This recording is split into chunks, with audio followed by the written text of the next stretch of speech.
We are still on this book, My Watch, written by former President Olusegun Obasanjo. In chapter 17 of this book, Obasanjo begins to talk about the first military coup in Nigeria and its aftermath. Obasanjo just returned from India from a staff college course. Barely 36 hours after his return, the first military coup happened.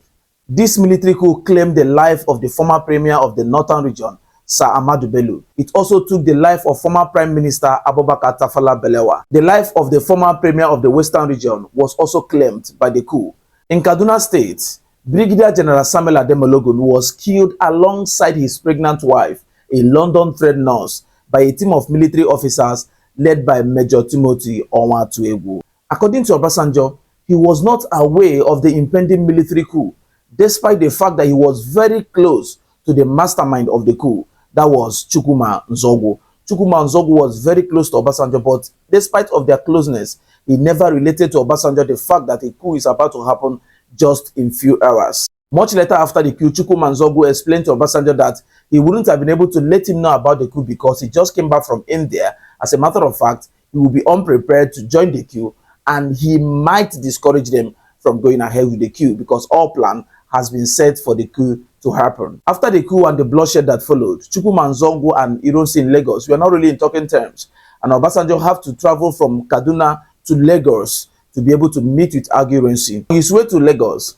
Obasanjo stopped by in Kano only to be summoned by Lieutenant Colonel Ojukwu to find out if truly he was part of the enemy or maybe has an idea about the coup. Before Obasanjo could get to Lagos, Ironsi had already spoken with Chukwuma Nzogwu and he had to go back to Kaduna after a brief meeting with the general. Despite his clear non-involvement with the coup and the plotters, Obasanjo was still thoroughly investigated to ascertain his innocency, judging from the fact that he was very close to Chukwuma Nzogwu. This is what Obasanjo have to say on the aftermath. He said, the ensuing situation and the fact that military men of the northern origin were caught cowards by their brothers and sisters led to the second coup of July 1966. After the coup of January 15, 1966, there was another one on July 1966, judging from the fact that the northern brothers and sisters were calling their military officers cowards. It was the greatest aftermath of the first coup for the military and for the nation.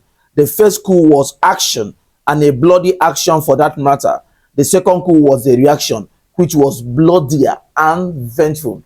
So the second coup of July 1966 was more of a revenge against the first coup.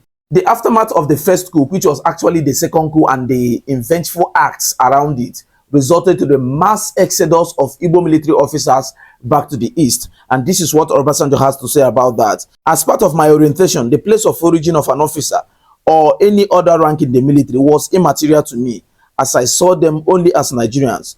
When Igbo officers and soldiers in our unit were preparing for their return to the east, I saw John Pera, who appeared untroubled by the development, and asked him why he was not preparing to return home, and he replied, I am not from the east. I replied, jolly well then, that orientation, feeling, and attribute which I acquired from my childhood remains with me and will remain with me until I die. I see people for what they are, as good or bad human beings.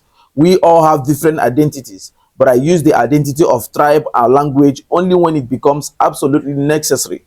The commonest and the most important identity for me is Nigerian. This is Obasanjo's account of the first military coup and its aftermath, which was massive exodus of Igbo military officers back to the east. A lot of ugly things happened afterwards. What happened in Kaduna and Kano was totally referred as a pogrom. The super aftermath, the Nigerian Civil War, that lasted for 30 good months. Get a copy of this book. It's a compendium. It will take you back in history and explain to you some of the things that happened even before you were born. Kindly share this video to all social media platforms and to at least 10 of your WhatsApp contacts. And most importantly, make sure you are reading. God bless you and bye for now.